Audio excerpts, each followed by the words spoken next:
Story time. An arrogant manager slapped a poor pregnant cleaner in the elevator into labor, simply because she was breathing the same air as her. The elevator doors slid open with a soft ping on the 5th floor. Amanda West, senior manager of Alpha King Conglomerate, stepped inside. Her black Prada heels clicked sharply against the polished elevator floor. Click, click, click. Her hair was styled to absolute perfection, not a single strand daring to be out of place. Her red lipstick was applied with surgical precision. Her designer dress clung to her like a second skin, probably costing more than most people earned in a month. Her Chanel perfume was so overpowering it could knock out a horse. The moment her eyes landed on Tina's small, heavily pregnant frame hunched in the corner with a cleaning cart, Amanda's perfectly made-up face twisted with pure disgust. "Get off this elevator," Amanda hissed, her voice cold as ice.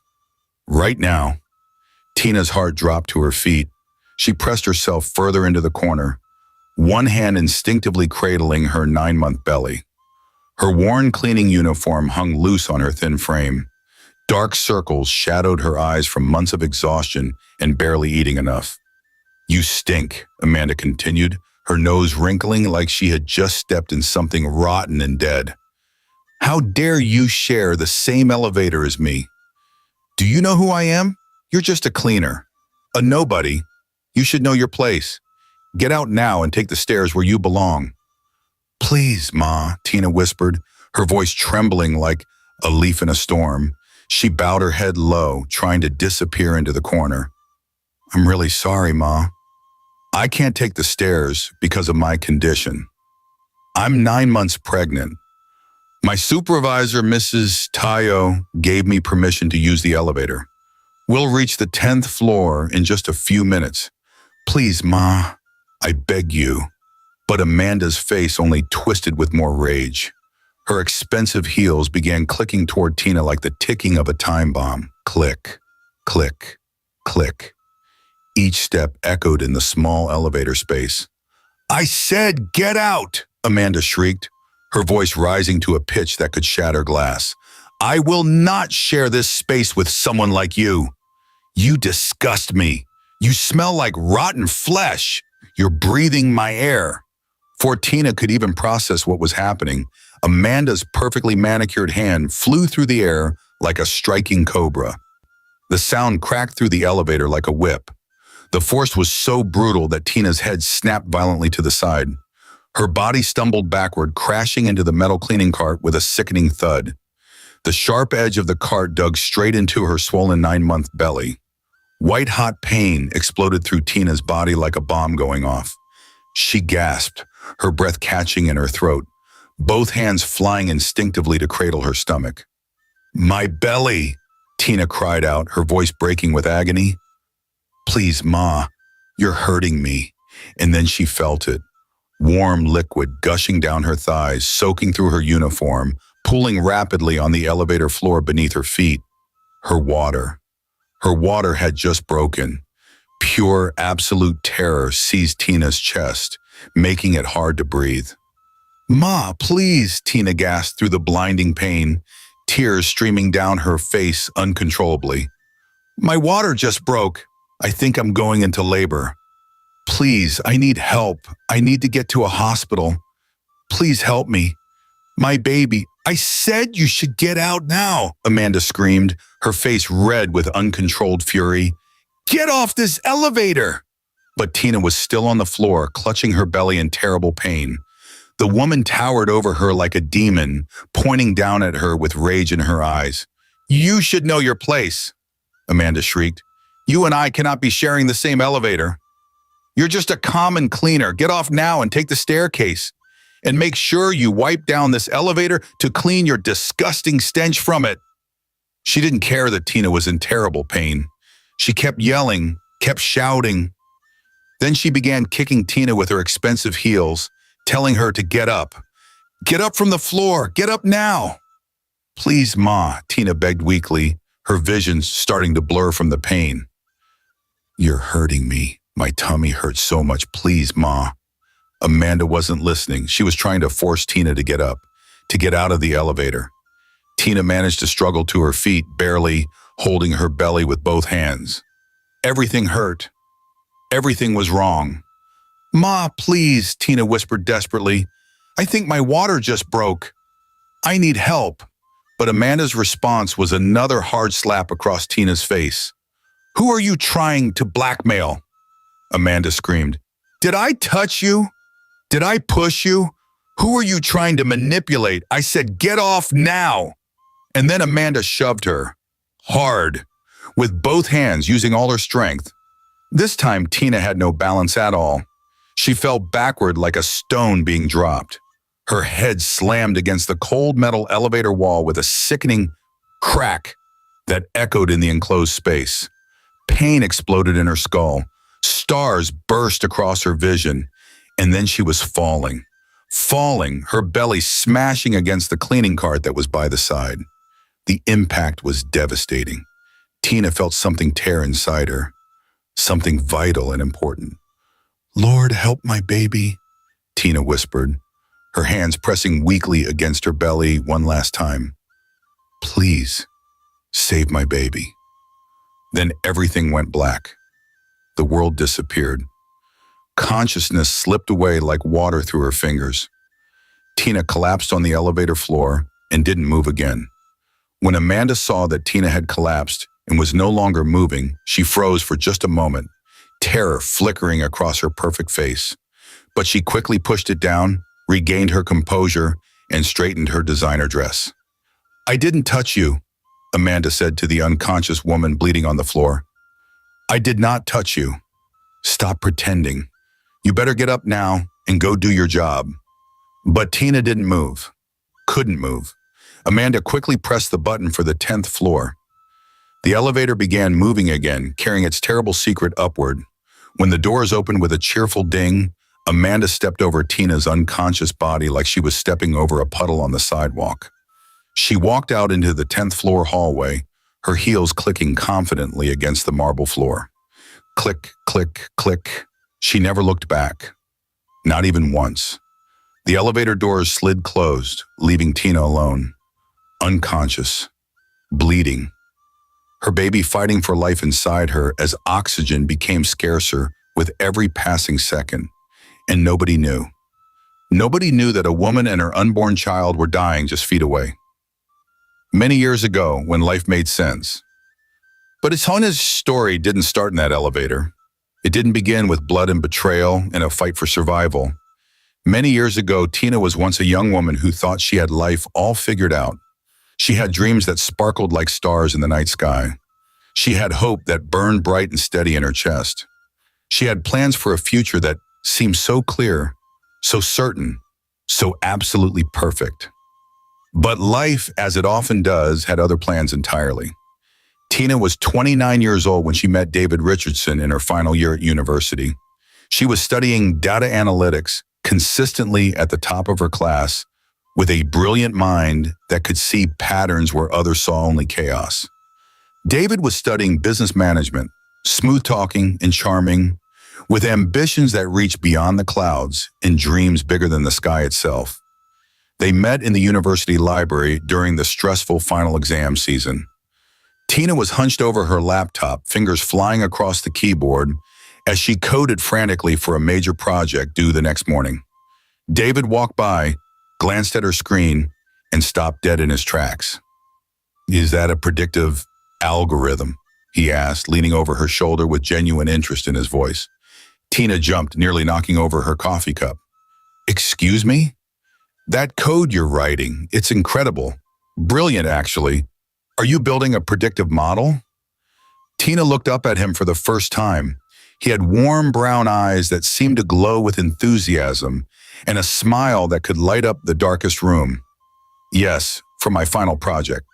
It predicts consumer behavior based on purchase history and social media activity patterns." David's eyes went wide with excitement. "That's pure genius. Do you have any idea how valuable something like that would be in the real business world?" "Listen, I'm working on my business capstone project right now. I need to present a viable startup idea to graduate. What if we work together?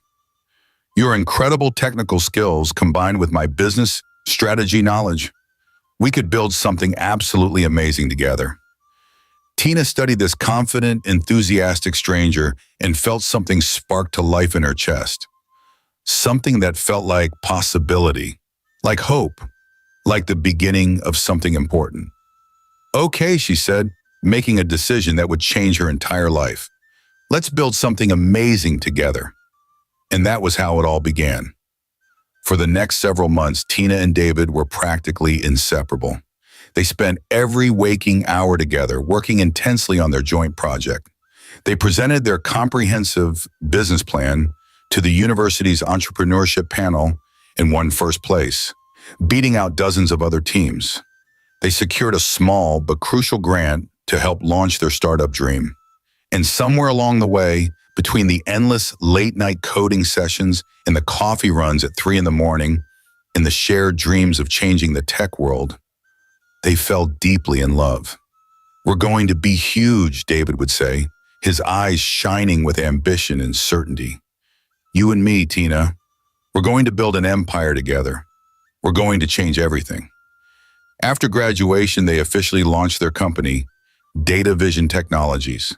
They started operations in David's cramped one-bedroom apartment that barely had room for both of them.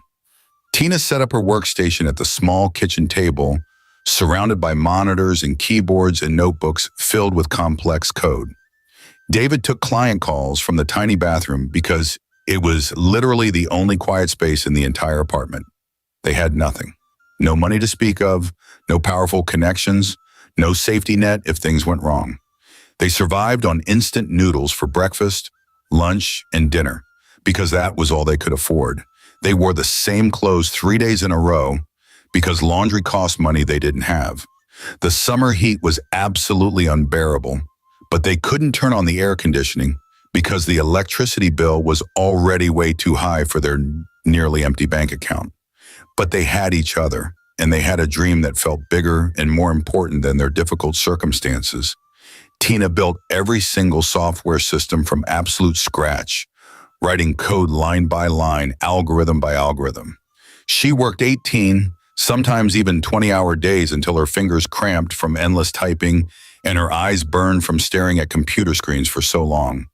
She created algorithms that could predict market trends with frightening accuracy. She built data analysis tools that were faster, smarter, and more efficient than anything else available on the market. David handled the entire business side of their operation. He pitched their innovative product to potential clients with smooth confidence that opened doors that would have stayed firmly shut for others. He networked tirelessly at business events, shaking hands and making valuable connections. He negotiated contracts and closed important deals. He was the charming face of Data Vision Technologies, the smooth talker who could sell ice to people living in Alaska. And slowly, painfully, impossibly, their little struggling company began to actually grow. They landed their first major client after 2 grinding years of constant work, a large retail chain that desperately wanted to optimize their inventory management system. Tina's brilliant software saved them millions of dollars in just the first quarter alone. Word spread like wildfire through the business community. More clients came knocking on their door. They hired their first employee, then 2 more, then 5, then 10. Before they knew it, they had a real team. They moved out of David's cramped apartment into an actual office space with real desks and proper ergonomic chairs instead of cardboard boxes and folding furniture they had found on the street. They could finally afford to eat real nutritious food instead of surviving solely on cheap instant noodles that were destroying their health. But Tina never stopped working. She never slowed down. She built new innovative features. She fixed complex bugs that would have stumped other programmers. She optimized systems to run faster and more efficiently.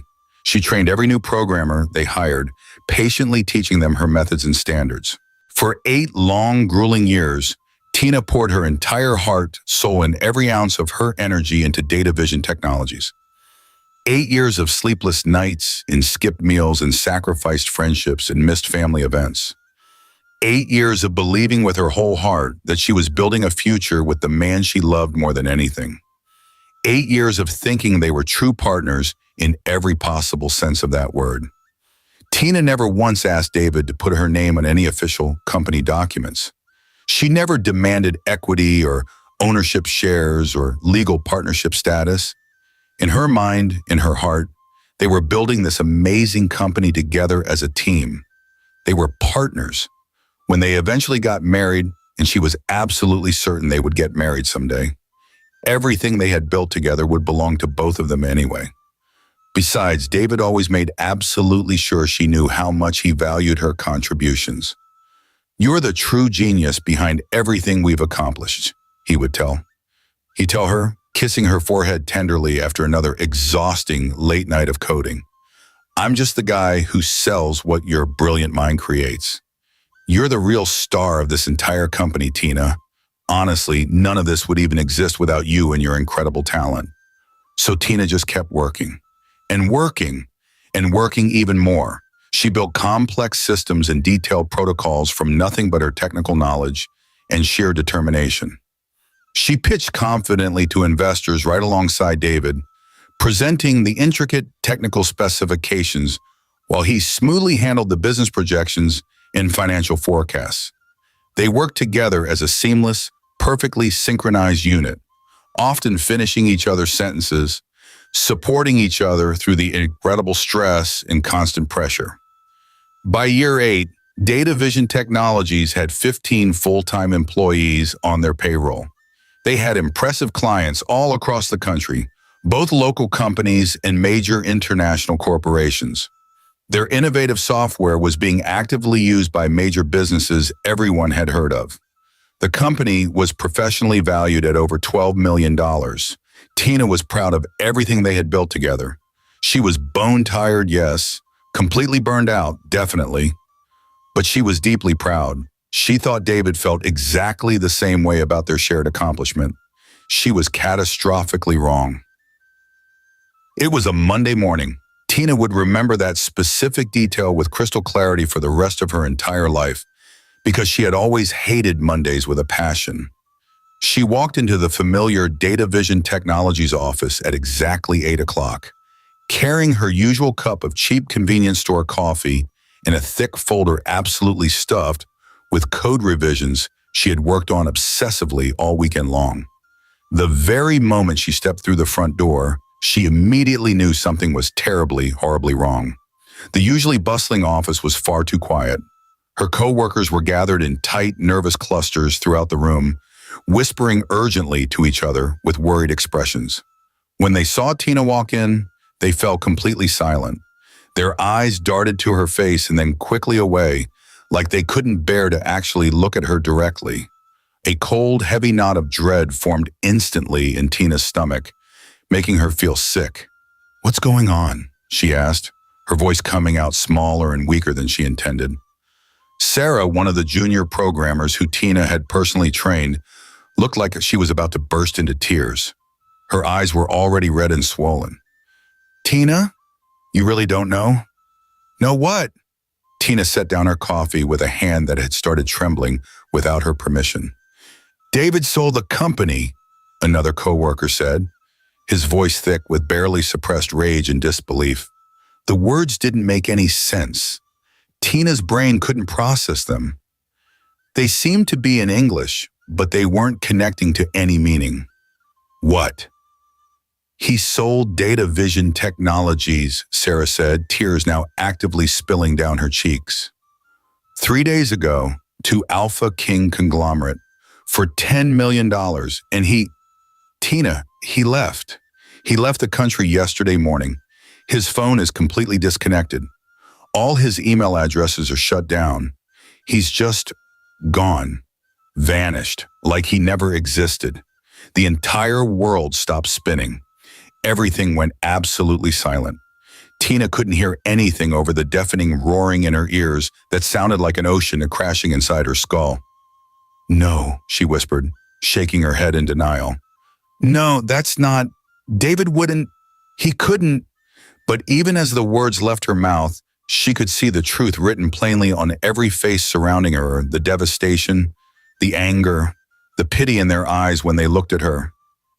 We all thought you knew, another coworker said quietly, almost apologetically. You're his girlfriend. You've been together for 8 years. Everyone in this building knows you guys are dating. We all just assumed you were in on it somehow. We thought maybe you were getting your share and leaving with him. But you didn't know any of this, did you? Tina could only shake her head, unable to form words. Her throat had closed up completely, making it impossible to breathe properly. How could he do this? Sarah burst out, her voice rising with emotion. How could he just sell everything without telling any of us? Without telling you? Tina, you built this company with him. Every single system, every line of code, every major feature. That was you. And he just took all the money and disappeared like a thief in the night. Tina's legs suddenly gave out beneath her. She grabbed desperately at the edge of the nearest desk to keep from collapsing completely onto the floor. Her hands were shaking so violently she could barely hold on. Where did he go? She somehow managed to ask through her constricted throat.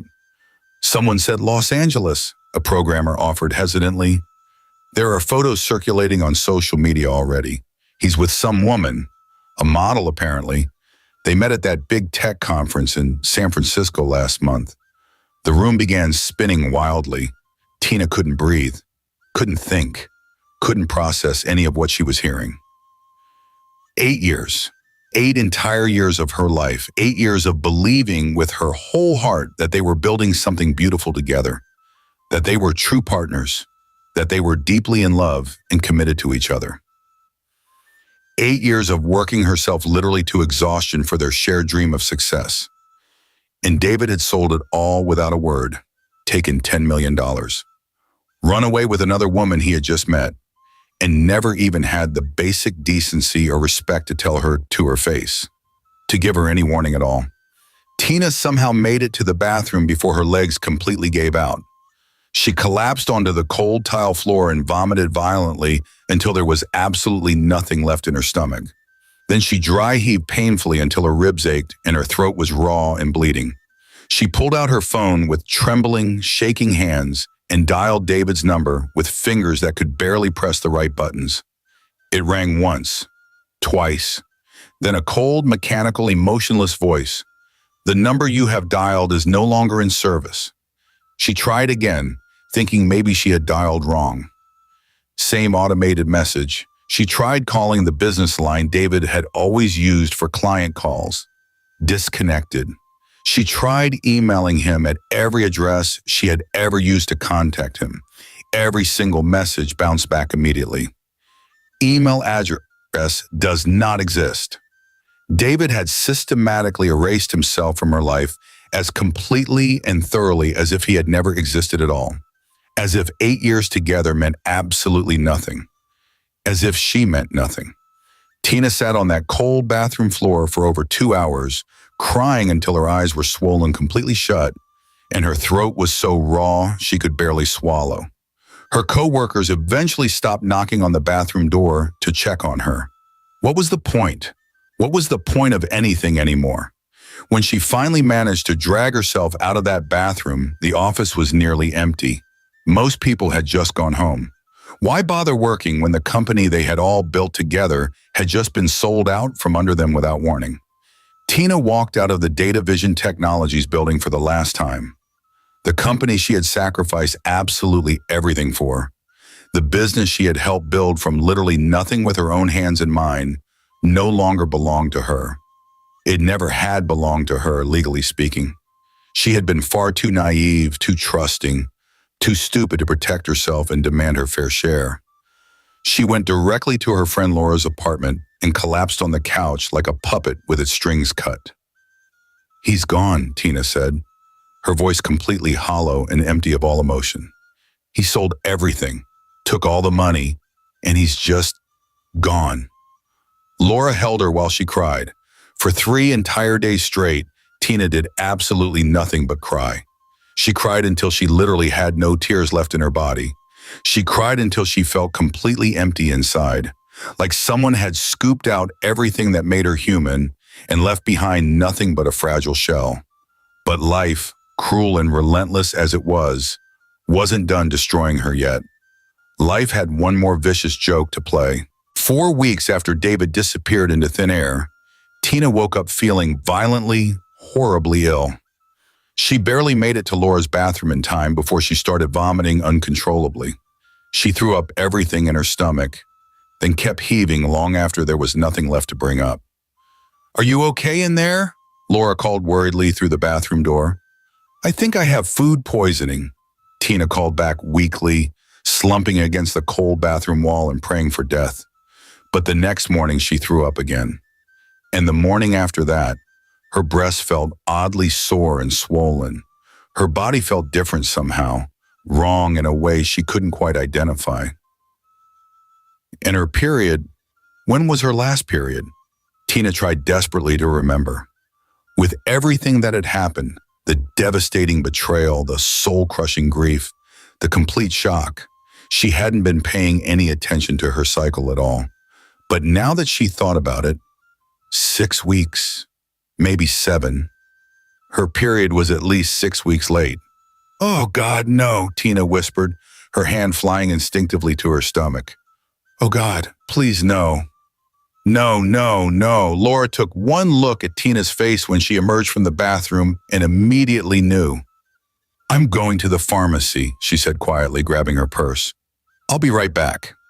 20 agonizing minutes later, Tina was sitting on Laura's bathroom floor again, staring at a little plastic stick with hands that shook so badly she almost dropped it multiple times. She waited. The 3 minutes felt like 3 hours. Her heart pounded so violently she could hear it echoing in her ears like drums.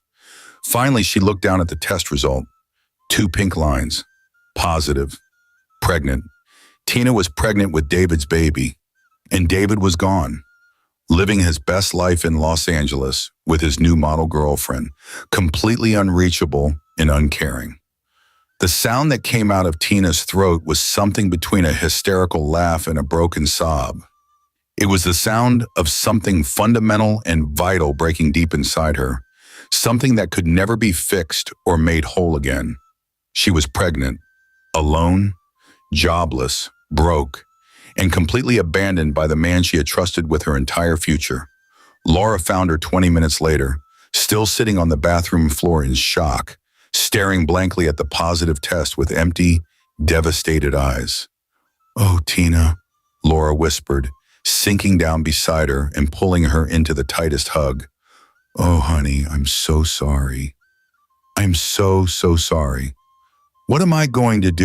Tina asked, her voice small and lost and broken. "Laura, what am I going to do? I don't have a job.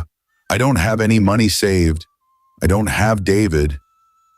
What am I going to do?" "We'll figure it out," Laura said fiercely, holding Tina even tighter. "I promise you, we will figure this out together somehow. You're not alone in this. You hear me? You are not alone. I'm here. I'm not going anywhere." But Tina felt alone, more alone than she had ever felt in her entire life. She was 37 years old, pregnant, unemployed, heartbroken beyond repair, and absolutely terrified of the future. The next several months were, without question, the darkest, most soul-crushing period of Tina's entire life. She started applying for jobs the week after she discovered she was pregnant. She couldn't afford to wallow, couldn't afford to feel sorry for herself. She had a baby coming, a tiny human who would depend entirely on her for everything, and that meant she needed income. Immediately, she sent her carefully crafted resume to every single tech company in Lagos, every startup in Lekki and Victoria Island, every major corporation in Ikoyi, every business that even remotely needed data analysis capabilities. On paper, she looked genuinely impressive. 8 solid years of experience as a senior data analyst and software developer, had helped build a successful company from nothing that sold for millions of naira. Proficient in 7 different programming languages, expert in machine learning, predictive analytics, database architecture. Excellent references from former colleagues who genuinely respected her work. She should have been a dream candidate. But in reality, in the harsh, unforgiving real world, absolutely nobody wanted to hire her. The first interview was with a tech startup in Lekki, Three young men in their 20s interviewed her in a trendy office with beanbags and a foosball table. "We're looking for someone younger," one of them said dismissively. "Someone fresh out of university, someone in their early 20s with new ideas and lots of energy, someone more flexible." "I'm 37, Tina said, trying desperately to keep the desperation out of her voice. "But I have 8 solid years of hands-on experience. I built an entire data analysis platform from scratch. I can code in 7 different languages. I've managed teams, handled major clients." "We'll be in touch," the guy interrupted, already standing to end the meeting. They never called. The second interview was worse. The hiring manager was a woman in her 50s. She looked at Tina's midsection. By then, she was 4 months pregnant, and it was starting to show despite her loose clothing. "We need someone who can work long hours," the woman said pointedly. "Someone fully committed with no outside distractions." "I'm extremely committed," Tina insisted. "I've worked 18-hour days for years. We'll review your application and get back to you," the woman said coldly. She never heard from them again. Third interview, 5th, 10th, 20th, 30th, 40th. Always the same. "Too old for our dynamic young culture. Too expensive for our budget. Overqualified, you'd be bored. Not the right fit. We need someone who can start immediately, and you're obviously about to go on maternity leave." By the time Tina was 6 months pregnant, she had been to 63 job interviews, 63 painful rejections. Her small savings were completely gone. She was living on Laura's couch, eating Laura's food, surviving on Laura's charity. And though Laura never complained, Tina felt the weight of it crushing her every single day. She had a baby coming, a baby who would need food, diapers, clothes, medical care, everything. The panic attacks started around month 5. She'd wake up at night unable to breathe, terrified. What if she couldn't provide? What if her baby suffered because of her failures? By month 7, desperate beyond words, Tina started applying to non-tech jobs. Anything, everything, retail positions, receptionist roles, administrative assistant jobs, data entry, waitress positions. Still, every door slammed shut. "You're overqualified. We need retail experience. We're looking for someone younger. When are you due? We can't hire someone who'll immediately leave for maternity." By month 7, Tina was completely desperate. She had applied to 147 different jobs. 147 rejections. She was running out of time, running out of options. That's when she saw it, a small classified advertisement in the bite of the newspaper Laura bought every Sunday. Cleaning staff needed alpha. King conglomerate. No experience necessary. Apply in person. Tina stared at that advertisement for a very long time, her hand resting on her swollen belly. Alpha King conglomerate. The company that had bought Data Vision Technologies. The company that had paid David millions while leaving her with nothing. The company that now owned everything she'd built. The irony was so bitter it made her laugh. A harsh, broken sound with no humor in it. A cleaning job. After 8 years of building sophisticated software systems, after all her education and skills, she was going to apply to scrub toilets. "What's funny?" Laura asked, walking into the room. "This," Tina said, pointing at the ad. "Alpha King needs cleaners. The same company that bought my life's work. And now I'm going to clean their toilets." Laura sat down beside her. "Tina, you don't have to." "Yes, I do," Tina interrupted. "I've applied everywhere. Nobody wants me. I'm 37 and pregnant and apparently unemployable. Pride doesn't feed babies, Laura. Pride doesn't pay for diapers. Pride is a luxury I can't afford." Laura squeezed her hand. "Then let's go apply." Together, that afternoon, Tina went to Alpha King Conglomerate and applied to be a cleaner. Mrs. Tayo, an unexpected angel. The cleaning supervisor was a stern-looking woman in her 50s named Mrs. Tayo. She had sharp eyes that seemed to see everything, but there was something kind beneath the tough exterior. Sit down, Mrs. Tayo said firmly. Tina sat, trying to hide her small baby bump under loose clothing. At 3 months, it wasn't too obvious yet if you didn't look closely. Mrs. Tayo looked at Tina's application, then at Tina herself, taking in the tired face, the worn clothes, the desperate air. Can you mop floors? Mrs. Tayo asked bluntly. Yes, ma'am. Can you clean toilets? Scrub bathrooms? Empty trash bins? Yes, ma'am. I can do all of that. Whatever you need. Mrs. Tayo studied her carefully. You seem educated, well-spoken. Why are you applying for a cleaning job? Tina had prepared an answer, but sitting there under Mrs. Tayo's knowing gaze, the rehearsed words fled. I need work, ma'am, Tina said, her voice cracking. Any work at all. I've been trying for months. Nobody will hire me. I need this job desperately. Any job is better than no job. Something shifted in Mrs. Tayo's expression. She was quiet for a long moment. You start Monday morning, 6 o'clock sharp. Don't be late. Tina couldn't believe it. You're hiring me? I'm hiring you because you clearly need it, and I need workers, Mrs. Tayo said firmly. But keep your head down and work hard. Don't give me any reason to regret this. Yes, ma'am. Thank you, ma'am. I promise I'll work harder than anyone. When Tina got back to Laura's apartment and told her the news, they both cried with relief. See, Laura said, hugging her tight.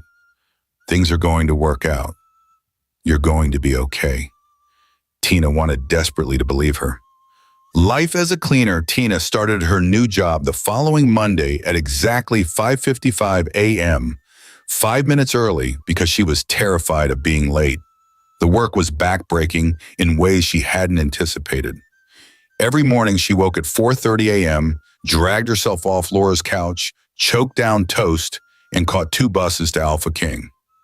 By 6 a.m., she was in her faded blue uniform, pushing a cleaning cart through the pristine hallways where she should have been analyzing data, where people less skilled than her sat in comfortable chairs making more in a week than she made in a month. She mopped endless hallways until her back screamed. She scrubbed toilets on her hands and knees until her hands were raw and bleeding from harsh chemicals. She emptied disgusting trash bins. She cleaned up spilled coffee and food crumbs, invisible to the people who walked past her. Every evening she collapsed on Laura's couch, her body aching everywhere. But she kept going, because she had a baby coming who depended on her. She kept her head down, arrived early, left late, made herself invisible. The worst part was cleaning the 5th floor, the data analytics department, the place where she should have been working. One morning she saw it, her code, the system she'd built for data vision, now rebranded with Alpha King's logo, running on multiple monitors. Her algorithm, her architecture. 8 years of her life. Someone else's name was on the documentation now. Tina stood there for a moment, mop in hand, staring. Then she turned away and kept cleaning. What else could she do? For the first few months, her pregnancy didn't show much. She wore loose uniforms and kept her secret. But by month 8, there was no hiding it anymore. Her belly was enormous, impossible to disguise. One day after her shift, Mrs. Tayo pulled her aside into the office, her face like thunder. You lied to me, Mrs. Tayo said, her voice tight with anger. Tina's heart sank. Ma'am, how far along are you? 8 months, ma'am. 8 months? Mrs. Tayo's eyes widened. You were already 3 months pregnant when I hired you? Why didn't you tell me? I needed the job, ma'am, Tina whispered, tears burning her eyes. Nobody else would hire me. I'm sorry I lied, but I had no choice. Do you know what will happen if management finds out? Mrs. Tayo demanded. I could lose my job after 20 years. I have 3 children in school, a husband who's unemployed, and you've put my entire livelihood at risk. Tina dropped to her knees, her swollen belly making it difficult. She grabbed Mrs. Tayo's hand. Ma'am, please, Tina begged, tears streaming down her face. Please don't fire me. If you fire me, I'll have nothing. My baby will have nothing. I have no family. The father abandoned me. This job is all I have. Please, ma'am, you're a woman. You've had children. Please have mercy." Mrs. Tayo looked down at this educated woman begging on her knees, 8 months pregnant, clinging to a cleaning job like it was life itself. "Get up," Mrs. Tayo said, her voice softer. "That's not good for you or the baby." Tina struggled to her feet, shaking. Mrs. Tayo was quiet for a long time, wrestling with her decision. Finally, she sighed. "I won't fire you, but you need to be extremely careful. Keep your head down, stay out of sight, don't let the manager see you, especially not Amanda West. Come earlier, 5:30 instead of 6. Leave later, and pray nobody notices. If management finds out, we're both finished. Do you understand?" "Yes, ma'am," Tina sobbed with relief. "Thank you. God bless you." Mrs. Tayo squeezed her shoulder gently. "You're a hard worker. Just be very careful, that's all I ask." From that day, Mrs. Tayo became Tina's guardian angel. She gave Tina lighter duties. She brought her food from home: soup, rice, stew, fruit. "You're eating for two," Mrs. Tayo would say, shoving containers into Tina's hands. "You need proper nutrition." One day, Mrs. Tayo brought a bag full of baby items. "My children are grown now," she explained. "These have been in storage for years. Issue them for your baby." Inside were onesies, blankets, toys, tiny shoes. Tina burst into tears. "Thank you," she sobbed. "I don't know how to repay you." "Just take care of yourself and that baby," Mrs. Tayo said, her own eyes bright with tears. "That's all the thanks I need." Mrs. Tayo always gave her advice about pregnancy and delivery. "My first labor was 36 hours, Mrs. Tayo said with a smile. "The worst pain of my life. But when they put my son in my arms, all that pain disappeared. That's what being a mother is. The pain is temporary. The love is forever." For the first time in months, Tina felt hope. She made it through month 8. Then month 9 began.